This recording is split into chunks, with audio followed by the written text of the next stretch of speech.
Hari-hari tugas,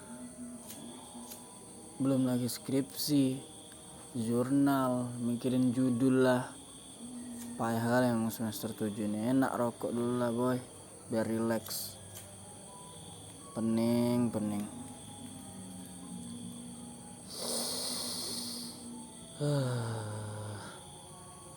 Ngomong-ngomong soal rokok ini, dibalik kenikmatannya ini tembakau kan. Kayak mana awal mulanya dulu ya bisa jadi rokok? Tembakau. Menarik nih.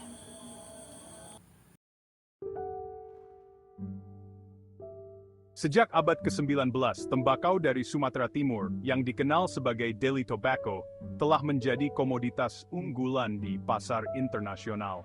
Daerah Delhi, yang terletak di Sumatera Timur, menjadi pusat perkebunan tembakau kelas dunia, yang sangat dihargai untuk produksi cerutu berkualitas tinggi.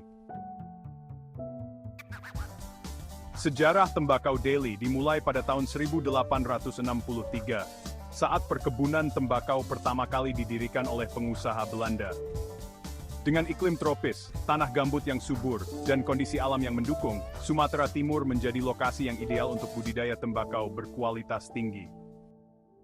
Dari tersohornya Tobacco Delhi pada masa itu, tak terkecuali juga perkebunan tembakau yang berada di Desa Saintis, Kecamatan Percut Setuan, Kabupaten Deli Serdang, Sumatera Timur yang kali ini akan kita bahas. Kata saintis sendiri tak hanya sekedar nama, lebih daripada itu saintis berasal dari kata sains yang berarti ilmu, pengetahuan, sedangkan kata tis adalah sebuah kata untuk menandakan seseorang yang pintar ilmu pertanian pada masa itu. Dengan alasan tersebut, pada masa jajahan kolonial Belanda tahun 1920, lahirlah sebuah kampung dan diberi nama oleh masyarakat Kampung Saintis, yang artinya adalah tempat persinggahan orang-orang pintar dan para ahli teknologi yang datang dari Belanda. Tempat inilah yang dulunya menjadi komplek dari perkebunan tembakau yang berada di Desa Saintis. Bangunan yang menjadi saksi bisu dalam kejayaan Tobacco Delhi pada kala itu di Desa Saintis, seperti yang kita lihat, terdapat gedung, bangunan, serta bangsal-bangsal para pekerja pada kala itu. Perkebunan tembakau di Saintis sudah ada sejak zaman penjajahan Belanda. Belanda melihat potensi besar dari tanah di Saintis dan menjadikan desa ini sebagai laboratorium penelitian untuk tanaman tembakau. Berbagai jenis tembakau pun diuji coba dan dikembangkan di sini. Hasil penelitian ini kemudian disebarluaskan ke perkebunan tembakau lainnya di Sumatera Timur.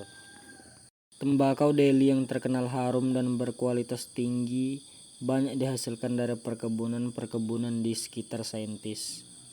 Seiring berjalannya waktu, perkebunan tembakau di Saintis pun mengalami pasang surut, yang kini hanya meninggalkan secuil cerita dan merupakan satu-satunya peninggalan sejarah di desa tersebut yang sangat mendunia pada masanya.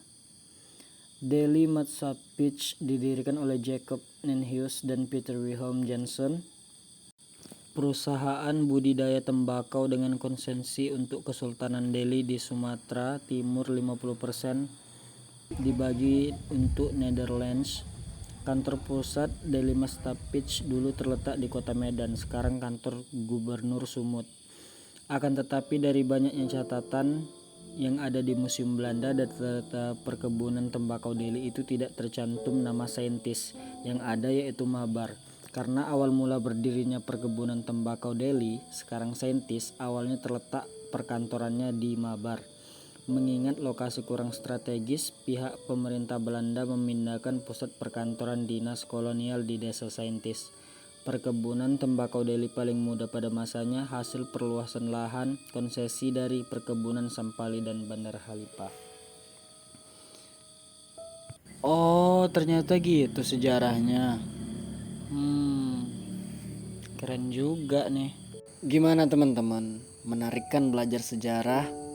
Dari hal kecil aja, kalau kita ulas masa lalunya, sangat-sangat berkesan.